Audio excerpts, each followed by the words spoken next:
Hello tout le monde, on se retrouve aujourd'hui dans une nouvelle vidéo d'une recette puisque je suis dans ma cuisine comme vous pouvez le voir et j'ai ma magnifique toque de cuisinière. J'essaierai de la mettre dorénavant pour que vous sachiez que c'est une vidéo cuisine et aujourd'hui c'est une vidéo recette sur des bonnes petites brioches que j'ai fait en forme de lapin. Alors évidemment moi j'ai choisi une forme de lapin, mais si vous voulez faire une forme d'autre chose ou tout simplement une simple boule ou alors une énorme brioche entière, vous pouvez. C'est parce qu'à la base c'est des brioches qu'on mange à Pâques, d'où la forme du lapin de Pâques. Et du coup j'ai voulu garder l'esprit de la forme de lapin que je trouvais trop choupinou.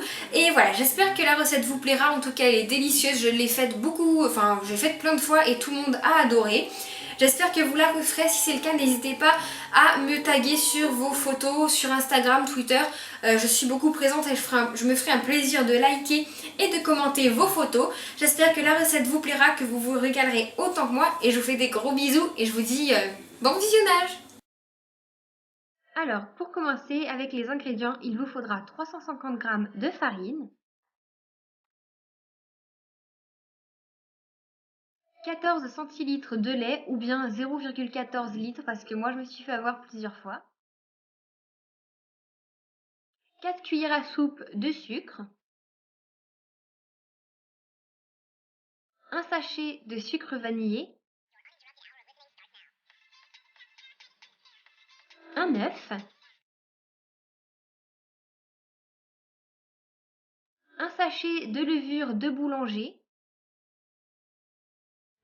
Donc là je vous montre en fait comment ça se présente. Ça se présente sous petit sachet. Je sais que vous en avez également en cube, mais du coup en cube ce sera 10 grammes parce que c'est de la levure fraîche et non de la levure déshydratée.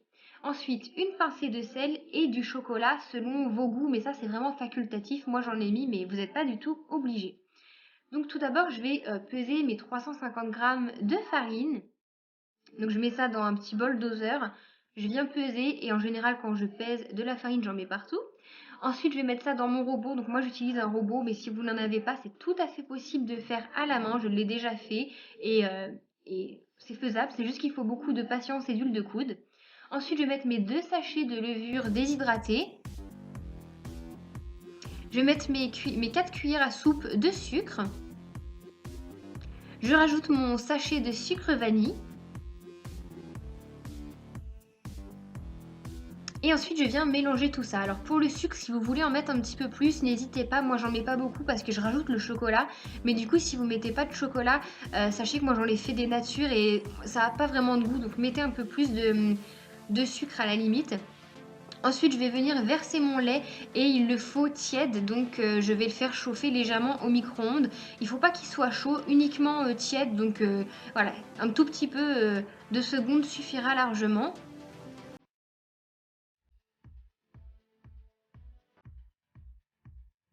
Ensuite, une fois que votre lait est assez tiédi, vous venez l'ajouter à votre préparation en cours. Ensuite, je vais mettre mon œuf et j'avais vraiment oublié que je pouvais lever la spatule là de mon robot pour mettre les ingrédients. J'étais un petit peu gênée et puis je m'en suis rendu compte qu'après, mais c'est pour tout vous dire, c'est la première fois que j'utilisais mon nouveau robot. Ensuite, je vais mettre la pincée de sel et ne faites pas comme moi, j'en ai mis un petit peu trop, donc mettez-en vraiment une pincée. Je viens mélanger le tout un long moment. Sachez qu'à la main, je mettais environ 10, 15, voire 20 minutes parce que c'est très très long. Là, au robot, j'ai chronométré, j'ai mis 3 minutes 30. Donc c'était vraiment super de ne pas avoir à pétrir, à se salir les mains. Ça m'a carrément changé la vie. Donc voilà, il faut laisser la pâte se remuer, tout ça. Il faut que ça devienne une belle boule. Si elle est un petit peu collante, c'est normal. En fait, il faut que quand vous appuyez dessus, la pâte se relève toute seule entièrement. Donc voilà, vous mettez vos 2 doigts, vous les enfoncez dans la pâte et elle doit se relever. Donc c'est normal si elle colle toujours un petit peu, ça changera pas, c'est tout à fait normal. Donc ensuite, je viens enlever toute la pâte qui a pu coller sur je sais pas comment appeler ça, sur le crochet de mon robot. Et une fois que c'est fait, je vais venir fariner mon plan de travail, voilà, pour éviter que ça colle au plan de travail. J'en mets également sur mes mains et je viens mélanger un petit peu pour former une belle boule et ajouter un petit peu de farine pour que ça ait moins cet aspect collant. Donc n'hésitez pas, comme je vais faire, à mettre un tout petit peu de farine quand vous voyez que ça colle trop, etc. Ça c'est pas un souci, hein, au contraire. Donc oui, vous en avez partout sur les mains comme vous pouvez voir. C'est assez embêtant, mais on est obligé de passer par là pour avoir une bonne brioche. Ensuite, une fois que j'ai une belle boule désirée qui est plus trop collante et tout ça, je viens la mettre dans un plat. Je la recouvre d'un torchon propre et je vais la laisser pousser au four. Donc je laisse la porte de mon four entrouverte. Je la mets à environ 35 degrés pendant entre 40 minutes et 1 heure. Moi, pour tout vous dire, 40 minutes ça suffit largement. 1 heure c'est un petit peu trop, donc mettez selon votre four entre 40 et venez vérifier de temps en temps. Pendant que tout cela repose au four, moi vu que je vais mettre du chocolat, je viens tout casser en petits morceaux. Donc ça c'est vraiment facultatif. Si vous voulez nature et que vous savez que vous allez mettre de la pâte à tartiner, de la confiture ou du beurre dessus, vous ne mettez pas de chocolat. Mais comme moi je vais les manger nature et que je voulais que ce soit un peu light entre parenthèses, voilà, je préfère mettre des carrés de chocolat plutôt que de tartiner du beurre ou de la confiture qui est un petit peu moins light. Donc je viens casser tout ça. Donc le chocolat du coup c'est à volonté, moi je fais selon mes parts. Et là tout ce que j'ai là ça va me faire environ 2 boules à brioche. Ensuite, une fois tout ça, 40 minutes plus tard, comme vous pouvez le voir, notre boule a doublé de volume. Donc c'est très bien, c'est ce qu'on voulait. Si elle n'a pas doublé de volume, c'est qu'il y a un souci, hein. Donc là, je commençais à toucher parce qu'elle commençait à cuire légèrement. Donc c'était pas ce qu'on recherchait. Je farine mon plan de travail et je vais travailler ma pâte. En fait, je vais la... Je sais pas si on dit dégager ou dégazer. Je crois que c'est dégazer. Donc je vais dégazer ma pâte. Donc simplement, il faut appuyer dessus. Enlever l'air tout simplement, donc moi je vais taper, donner des grands coups dessus. Je sais pas si c'est vraiment ce qu'il faut faire, mais c'est ce que j'ai fait, et si c'est pas le cas, c'est pas grave parce que c'était très bon quand même. Voilà, donc comme vous pouvez le voir, je vais donner des grands coups dessus pour enlever toute l'air, et je vais faire des petites boules ensuite. Voilà, donc là je viens faire mes petites boules. Une boule, je compte environ 100 grammes. Et s'il y a 96, 90, bon bah c'est pas très grave, je laisse comme ça.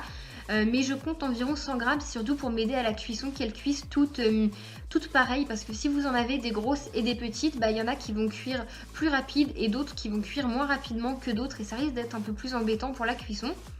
Donc je pèse tout ça et là avec la grosse boule que j'avais, j'ai pu faire 6 petites brioches en forme de lapin. La dernière fois j'avais fait des énormes brioches, j'en avais fait que 4 mais c'était vraiment trop gros. Et là je vous montre comment former votre lapin. Donc je vais faire un très grand boudin que je viens rouler en escargot. Et donc ce boudin je ne le ferme pas entièrement parce que je laisse une sorte de pâte de lapin qui dépasse. Ensuite j'ai divisé ma boule de base en 3. Je fais une toute petite boule qui va me servir de queue pour le lapin. Et je fais une boule un petit peu ovale que je viens de découper pour faire la tête du lapin et les oreilles forcément. Donc là je vous montre un petit peu à quoi ça ressemble. Comme vous voyez, il faut pas enrouler la pâte entièrement. Il faut laisser un petit bout sortir pour faire la pâte de lapin.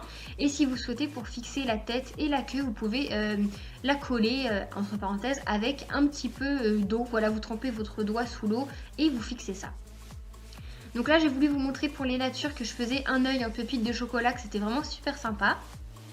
Ensuite, je viens mettre du lait sur mes lapins pour les dorer un petit peu. C'est parce que j'avais pas envie d'utiliser un jaune d'œuf, parce que à chaque fois le blanc je le perds et j'avais pas envie de gaspiller aujourd'hui un blanc d'œuf. Donc sachez qu'avec du lait ça marche tout aussi bien. Donc une fois après tout ça fini, je vais le mettre au four pendant environ 20 minutes, mais j'ai mis un petit peu moins.